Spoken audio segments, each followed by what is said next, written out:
entre l'entrepreneur et le salarié qui veut revenir ou qui veut venir s'installer ici, qui a plus de chances, à ton avis, de ce que tu vois depuis que tu es là, de réussir à s'installer ici? On pourrait à tort se dire l'entrepreneur, parce que l'entrepreneur, il va arriver, il va créer son projet, d'accord. Et c'est vrai que certains, parce qu'ils ne trouvent pas une place dans un environnement de société, d'entreprise, viennent et créent leur projet.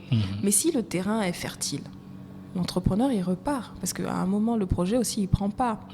Donc, il y a un challenge dans l'un et dans l'autre. Moi, je dirais, il faut trouver sa juste place qui est en phase avec soi-même. Être salarié, être entrepreneur, ça n'a rien à voir. Ça ne demande pas les mêmes compétences, ça ne demande pas les mêmes traits de personnalité. D'ailleurs, on fait passer, nous, ceux qui veulent être entrepreneurs, on leur fait passer un test entrepreneur. D'accord. Où on voit justement comment est-ce qu'ils se positionnent par rapport à ceux qui ont réussi. Parce qu'être entrepreneur, aujourd'hui, ça va demander certains critères, en fait. Ça va demander une expérience de vie, mais des traits de personnalité. Comme par exemple la combativité, la ténacité, enfin, ces choses-là. Mais tous les gars vont vous dire qu'ils ont ça. Oui, bon, après, on va voir sur le terrain. Après, je veux dire, je moi, Agnella, personnellement, je continue ma vie, hein, mais toi, avec ton projet, tu en es resté où? Donc, c'est d'être en vérité avec soi-même à un moment donné pour avancer bien. Enfin, non, mais je parlais par rapport au test que tu dis, tu leur fais faire. Oui. Si je ne sais pas ce qu'il y a marqué dessus. Il y a plein de choses. beaucoup de choses. Là, c'est que des exemples. J'imagine que s'il y a marqué, est-ce que vous êtes combatif? Tout le monde, beaucoup de gens se mentent. Bien sûr. Et non. Ou ils n'ont pas encore goûté l'hypercute que je dis et ils vont voir qu'ils ne sont pas combatifs du tout. Mais en fait, si tu veux, ces tests-là sont tellement bien faits que c'est difficile de mentir. Même quand on ment, nous qui interprétons les tests, on voit que la personne, elle ment. D'accord. Ça, c'est la magie. Hein, on ne va pas tout dérouler ici, mais c'est quand même nos métiers.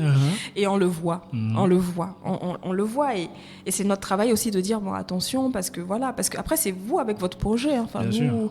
Voilà, après, on a quand même intérêt à ce que ça fonctionne. Ça participe à la satisfaction du consultant.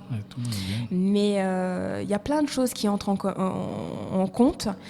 Et être salarié, c'est pas forcément plus facile, parce que quand on a été salarié pendant X années dans une structure, on a développé des mécanismes, des habitudes, des réflexes, et qu'on arrive dans une société ici qui a un mode de culture, une culture d'entreprise qui est complètement différente, qui n'est pas en phase avec nos valeurs ou quoi, mais on ne trouve pas sa place non plus. Donc, c'est pas plus facile d'être salarié que d'être entrepreneur. Oh, je pense que c'est différent. C'est différent. Comme tu dis, il faut trouver sa place. C'est ça. La vraie question, c'est trouver sa place. C'est déjà...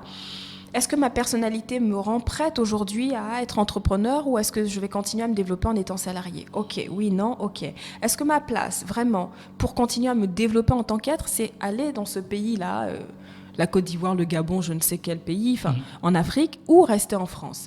Parce que, moi, je le disais, on a fait cette difficile expérience, mon époux et moi, de venir et de se dire pendant 2 ans, mais c'est trop dur. Mais parce qu'on était dans un retour, on rêvait en fait. On rêvait. Et le rêve, à un moment, il a disparu. Et puis là c'était complètement de la réalité. On fait quoi avec ça? La réalité n'est pas plus intéressante que le rêve. Ça dépend pour qui, ça dépend de là où on en est. Je parle pour Agnella et tout son monde, toute sa famille. Ah, la réalité, elle est piquante.